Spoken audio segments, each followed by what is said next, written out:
हाँ तो विद्यार्थी मित्रों, હવે આપણે જોઈએ કે સમતોલિત રાસાયણિક સમીકરણનું મહત્વ શું છે। લાસ્ટ લેક્ચરમાં આપણે ભણી ગયા કે અસમતોલિત રાસાયણિક સમીકરણ કોને કહીશું। હવે જોઈએ કે સમતોલિત રાસાયણિક સમીકરણનું મહત્વ શું છે। તો સમતોલિત રાસાયણિક સમીકરણની મદદથી પ્રક્રિયકો અને નિપજોના કેટલા મોલ છે તે જાણી શકાય છે। શું થાય છે તો કે પ્રક્રિયકો અને નિપજોના કેટલા મોલ છે તે જાણી શકાય છે। પ્રક્રિયકોનો કેટલો જથ્થો પ્રક્રિયામાં વપરાય છે, પ્રક્રિયકોનો કેટલો જથ્થો પ્રક્રિયામાં વપરાય છે અને નિપજોનો કેટલો જથ્થો મળે છે તે જાણી શકાય છે। પ્રક્રિયકો અને નિપજોની ભૌતિક સ્થિતિ જાણી શકાય છે। પ્રક્રિયકો અને નિપજોની ભૌતિક સ્થિતિ એટલે કે ઘન, પ્રવાહી, વાયુ અથવા જલીય, એ બધી શું થઈ ગઈ તો કે પ્રક્રિયકોની ભૌતિક સ્થિતિ જાણી શકાય છે। હવે આજે આપણે જોઈએ કે Fe plus H2O gives Fe3O4 plus H2 રાસાયણિક સમીકરણને કેવી રીતે સમતોલિત કરીશું। તો હવે એમાં આપણે આ જે સમીકરણ આપેલું છે સૂત્ર એને આપણે સમતોલિત કરવાનું છે। તો રાસાયણિક સમીકરણને સમતોલિત કરવા માટે આપણે સ્ટેપ બાય સ્ટેપ એમાં સમજીશું।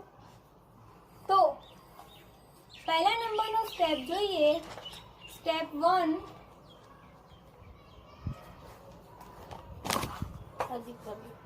હવે આની અંદર આપણે રાસાયણિક સમીકરણને સમતોલિત કરવા માટે સૌપ્રથમ પ્રત્યેક સૂત્રને આપણે ખાનામાં લખીશું। તો પહેલા હું આ જે રાસાયણિક સૂત્ર છે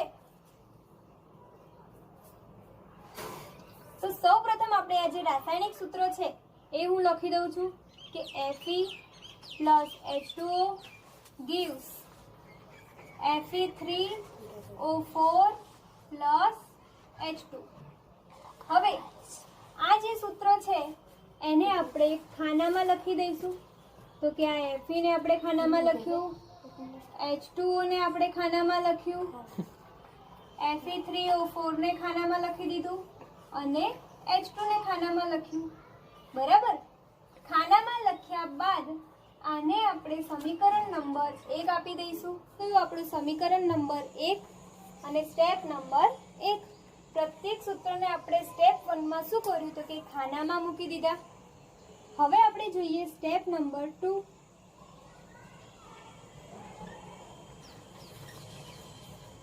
તો સ્ટેપ 2 માં શું છે તો કે આ જે અસમતોલિત રાસાયણિક સમીકરણ છે એના તત્વોના પરમાણુઓની સંખ્યાની ગણતરી કરીશું। આ જે બધા તત્વો છે એમના પરમાણુઓની શું કરીશું ગણતરી। તો ગણતરી કરવા માટે આપણે એક ખાનું બનાવી દઈશું।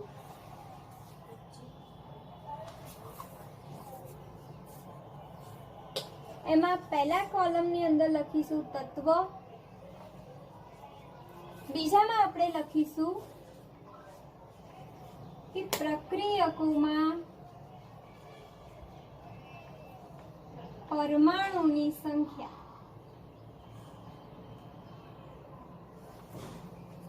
અને બીજામાં લખીશું કે નિપજોમાં પરમાણુઓની સંખ્યા।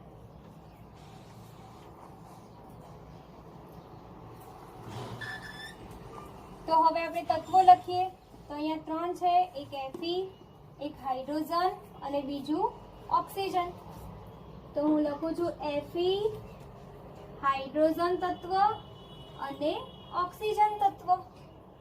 હવે અહીંયા છે કે પ્રક્રિયકોમાં પરમાણુઓની સંખ્યા। તો અહીંયા Fe છે અને H2O, આ શું થઈ ગયું આપણું પ્રક્રિયક, અને આ શું છે આપણી નિપજ। તો પ્રક્રિયકમાં જે Fe તત્વ છે એના પરમાણુની સંખ્યા કેટલી છે 1। તો અહીંયા આપણે એની સંખ્યા 1 લખી દઈએ। નિપજમાં Fe ના તત્વની પરમાણુની સંખ્યા કેટલી છે 3। તો અહીંયા આપણે લખીશું 3। પછી હાઇડ્રોજન, તો કે પ્રક્રિયકમાં હાઇડ્રોજનની સંખ્યા કેટલી છે 2। તો અહીંયા કેટલા લખીશું 2। સામે નિપજમાં હાઇડ્રોજનની સંખ્યા કેટલી છે 2, તો અહીંયા પણ આપણે 2 લખી દઈએ. હવે ઓક્સિજન, તો ઓક્સિજનની તો કેટલી છે માત્ર 1 જ, તો અહીંયા લખીશું 1. અને સામે નિપજમાં આપણે ઓક્સિજનના જોઈએ તો કેટલા છે 4, તો અહીંયા ઓક્સિજનના કેટલા લખી દઈશું 4.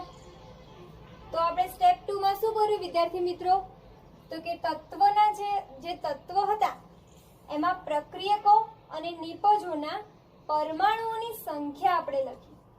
જે આ રાસાયણિક પ્રક્રિયા છે, આ રાસાયણિક જે પ્રક્રિયા છે એ અસમતોલિત છે, તો એને સમતોલિત કરવા માટે આપણે બીજા સ્ટેપની અંદર શું કર્યું, તો કે આ જે પ્રક્રિયક છે એમાં તત્વો કેટલા છે, તો કે Fe હાઇડ્રોજન અને ઓક્સિજન, આયન હાઇડ્રોજન અને ઓક્સિજન. જ્યારે સેમ નિપજમાં પણ Fe ઓક્સિજન અને હાઇડ્રોજન, તો Fe હાઇડ્રોજન અને ઓક્સિજન. તો Fe એટલે કે આ પ્રક્રિયકમાં Fe ના કેટલા છે 1, તો પરમાણુની સંખ્યા 1 લખી. નિપજમાં કેટલી છે 3, તો 3 લખી. હવે હાઇડ્રોજન, તો અહીંયા હાઇડ્રોજનના કેટલા છે 2, તો અહીંયા આપણે 2 લખ્યા. અહીંયા હાઇડ્રોજન પરમાણુની સંખ્યા કેટલી છે 2, તો અહીંયા પણ 2 લખી દીધા. ઓક્સિજન, તો અહીંયા ઓક્સિજનના કેટલા છે 1, કઈ નથી, અહીંયા એકલો ઓક્સિજન છે એટલે એને કેટલા ગણવાના આપણે 1, તો તેના પરમાણુની સંખ્યા કેટલી છે 1. નિપજમાં પણ કેટલી છે અહીંયા 4, તો અહીંયા કેટલા લખી દીધા 4. હવે આપણે જોઈએ સ્ટેપ 3. સ્ટેપ 3 માં શું થશે, તો કે વધુ પરમાણુ ધરાવતું જે સમીકરણ આપણે ઉપર જોયું તેમાં વધુ પરમાણુ ધરાવતું જે સંયોજન હશે એ આપણે પસંદ કરીશું અને તેને સમતોલન કરવાનો પ્રયત્ન કરીશું. તો એમાં શું હતું, વધુ પરમાણુ કોણ ધરાવતું હતું સંયોજન, કયું સંયોજન Fe3O4, Fe3O4 માનો ઓક્સિજન. તો હવે આપણે અહીંયાનું લખવું શું કરીશું, તો કે વધુ પરમાણુ ધરાવતું સંયોજન પસંદ કરીશું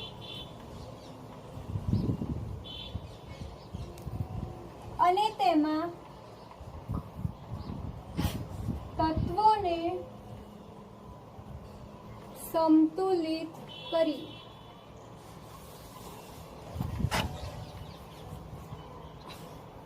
આમાં આપણે જોયું કે Fe3O માં રહેલ ઓક્સિજન, તો પહેલા આપણે કોને કરીશું, Fe3O4 માં રહેલ ઓક્સિજનના પરમાણુને આપણે સંતુલન કરીશું. તો હવે એમાં પણ આપણે જેમ આગળ આપણે ખાનું બનાવ્યું એવી રીતે બનાવી દઈશું. એમાં પહેલા ખાનાની અંદર આપણે લખીશું ઓક્સિજનને સંતુલિત કરી એટલે ઓક્સિજનના પરમાણુ. બીજામાં આપણે લખીશું પ્રક્રિયકોમાં અને ત્રીજામાં આપણે લખીશું નિપજોમાં.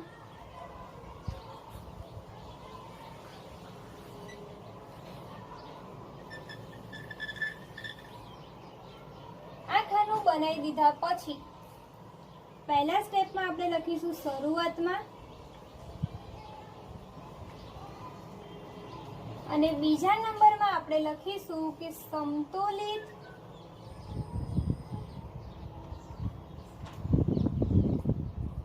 કરવા માટે. હવે શરૂઆતમાં આપણે જોઈએ તો અહીંયા કેટલા હતા H2O, તો કે H2O જે આપણે આગળ રાસાયણિક સમીકરણ જોયું, તેમાં શું હતું, તો કે નીચે ઓક્સિજનના 4 મળ્યા હતા ને, તો ઓક્સિજનના 4 હતા અને આ સાઈડ જે હાઇડ્રોજન હવે અહીંયા આપણે લખીશું H2O અને નિપજોમાં લખીશું Fe3O4. હવે આ H2O અને Fe3O4 છે એમાં H2O માં ઓક્સિજનની સંખ્યા કેટલી હતી 1 અને અહીંયા ઓક્સિજનની સંખ્યા કેટલી છે 4, બરાબર. હવે અહીંયા સમતોલિત કરવા માટે અહીંયા ઓક્સિજનના પરમાણુની સંખ્યા 4 કરવા માટે આ જે 1 છે એને આપણે કેટલા વડે ગુણીશું તો 4 થશે. તો 1 ને 4 વડે ગુણીશું ત્યારે કેટલા થશે 4. અને આ જે 4 છે એને કેટલા વડે ગુણીશું તો 4 આન્સર આવશે. તો કે 1 વડે ગુણીશું તો 1 ચોક 4 અને 4 એકા 4. તો હવે અહીંયા શું યાદ રાખીશું કે જ્યારે પરમાણુઓની સંખ્યા સમાન કરવામાં આવે ત્યારે રાસાયણિક સૂત્રમાં કોઈ જ પ્રકારનો ફેરફાર થશે નહીં. જેમ કે ઓક્સિજન પરમાણુઓને સંતુલિત કરવું હશે તો H2O ની આગળ આપણે શું લખી દઈશું 4. H2O ની આગળ શું લખી દઈશું 4. કઈ રીતે તો જોઈએ કે Fe plus H2O gives Fe3O4 plus H2. તો અહીંયા ઓક્સિજનના 4 છે અને અહીંયા પણ કેટલા મળે આપણને 4. તો આ આખા H2O ની આગળ કેટલા લખી દઈશું 4. આને આપણે જેમ બોક્સ કરી દઈએ તો બોક્સ મેં બનાવી દીધું અને આની આગળ મેં કેટલા મૂકી દીધા 4. હવે આપણે જોઈએ સ્ટેપ નંબર 4. તો એમાં શું હતું આગળ આપણે સમીકરણ જોયું કે Fe plus 4H2O gives Fe3O4 plus H2. બરાબર. આને આપણે સમીકરણ નંબર 2 આપી દઈએ. આવી રીતે બોક્સમાં હતું અને આપણે જે આ 4 ઓક્સિજનના જે સમતોલિત કર્યા એને બોક્સની બહાર લખ્યા હતા. હવે સમીકરણ 2 માં હજુ પણ હાઇડ્રોજન અને ફેરિક અને આયન સમતોલિત નથી. તો આપણે આમાંથી હાઇડ્રોજનને પ્રથમ સમતુલિત કરીશું. કેમ કે અહીંયા 4 દુના 8 થાય છે અને અહીંયા હાઇડ્રોજનના કેટલા થાય છે 2. તો આ પ્રક્રિયા સમતુલિત નથી. હાઇડ્રોજન તત્વ અને Fe ના આ બંનેને હવે આપણે સંતુલિત કરવા માટે એક ફરી ખાનું કરીશું. આ ખાનામાં પ્રથમ આપણે લખીશું કે હાઇડ્રોજન પરમાણુ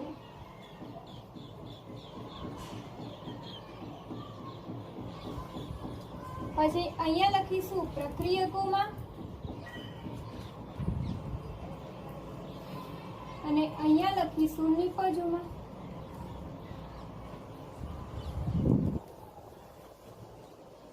બરાબર.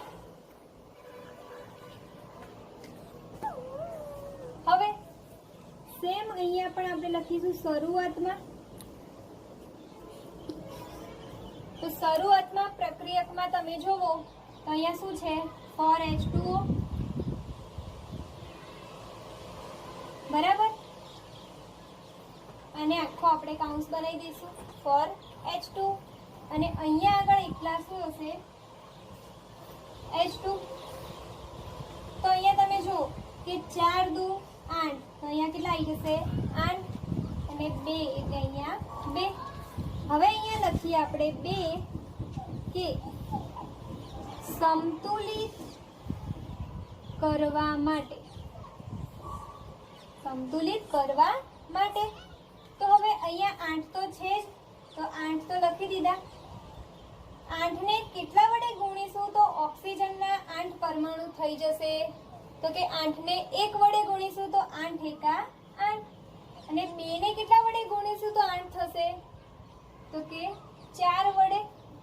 તો 2 ચોક 8 અને 8 એકા 8.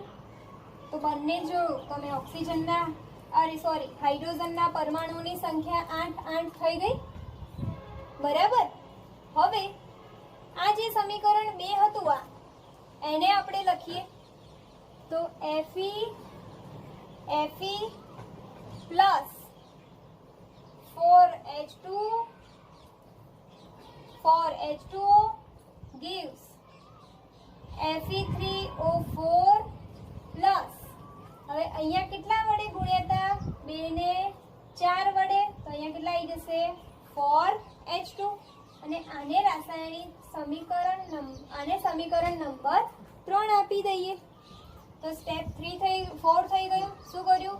તો કે જે સમીકરણ 2 હતું એની અંદર શરૂઆતમાં આપણે અહીંયા હાઇડ્રોજનના પરમાણુની સંખ્યા સંતુલિત નથી, તો એને સંતુલિત કરવા માટે 4 દુના 8, તો 8 ને કેટલા વડે ગુણીશું તો 8 થશે? 1 વડે. તો 1 વડે ગુણ્યા તો 8 થઈ ગયા. પછી અહીંયા હાઇડ્રોજનને કેટલા વડે ગુણીશું તો અહીંયા 8 થઈ જશે. 2 ને કેટલા વડે ગુણીશું તો 8 આવશે? તો 4 વડે. તો 2 ચોક 8. અને આ સમીકરણ હવે તમે જોઈ શકો છો કે આ Fe પ્લસ H2O પછી Fe3O4 અને આ H2, આ ચારને મેં બહાર લખ્યા છે કેમ કે આને આપણે હમણાં સંતુલિત કર્યા છે. બરાબર? આ થઈ ગયું આપણું સ્ટેપ નંબર 4. હવે આપણે જોઈએ સ્ટેપ નંબર 5. સ્ટેપ નંબર 5 તો એમાં નેક્સ્ટ આપણે સમીકરણ સ્ટેપ નંબર 4 માં જોયું કે Fe plus 4H2O gives Fe3O4 plus 4H2. તો હવે સ્ટેપ 5 માં આપણે શું કરીશું તો કે આ જે સમીકરણ નંબર 3 છે એ હજુ સમતોલિત નથી. કેમ નથી? તો કે આ જે આયન છે Fe એના દેખો તમે તત્વ પરમાણુની સંખ્યા કેટલી છે? 1. જ્યારે અહીંયા Fe ની સંખ્યા કેટલી છે? 3. તો આને સંતુલિત કરવા માટે ડાબી બાજુએ આપણે કેટલા વડે ગુણીશું તો કે 3 વડે. તો આપણે લખીએ કે આયનને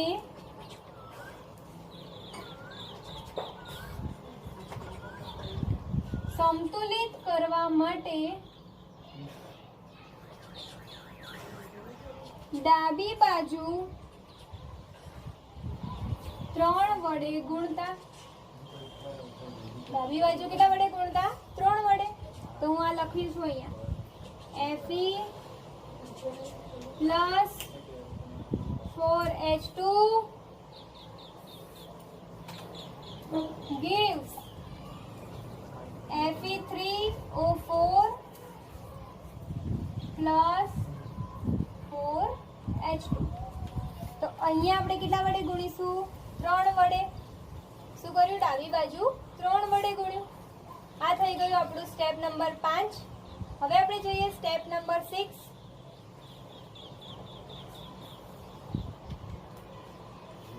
તો સ્ટેપ નંબર 6 માં શું છે તો કે અંતિમ જે સમીકરણ સંતુલિત કર્યું તેની ખરાઈ કરવા માટે, તેના પરમાણુની સંખ્યા સમાન છે તેવી ખરાઈ કરવા માટે આપણે તેને બંને તરફ રહેલા તત્વના પરમાણુઓની ગણતરી કરીશું.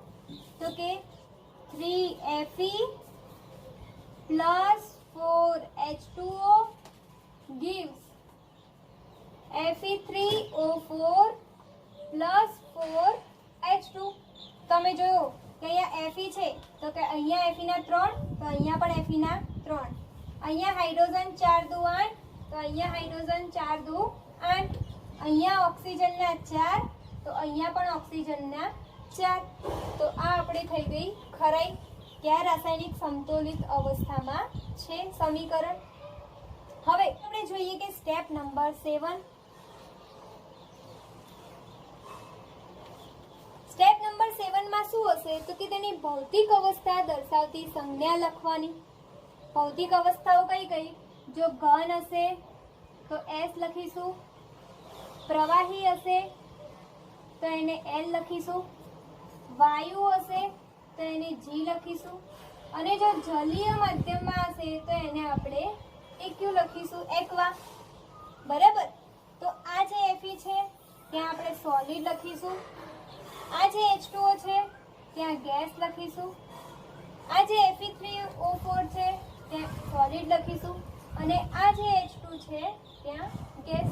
તો આખું આપણું શું થઈ ગયું? રાસાયણિક સમીકરણ. પણ આ રાસાયણિક સમીકરણ કેવું હશે? સમતોલિત રાસાયણિક સમીકરણ.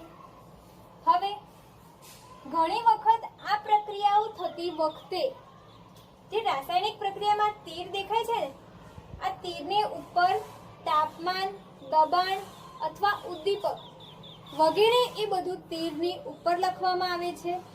એ બધું ક્યાં લખવામાં આવશે? તીરની ઉપર. કાર્બન મોનોક્સાઇડ અને હાઇડ્રોજનની 340 વાતાવરણે પ્રક્રિયા થવાથી મિથેનોલ બને છે,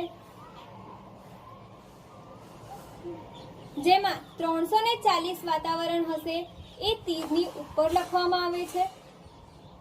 પછી બીજી એક પ્રક્રિયા છે કે કાર્બન ડાયોક્સાઇડ અને પાણીની સૂર્યપ્રકાશની હાજરીમાં વનસ્પતિમાં રહેલ ક્લોરોફિલ દ્રવ્ય દ્વારા પ્રક્રિયા થવાથી ગ્લુકોઝ, ઓક્સિજન અને પાણીના અણુ છૂટા પડે છે.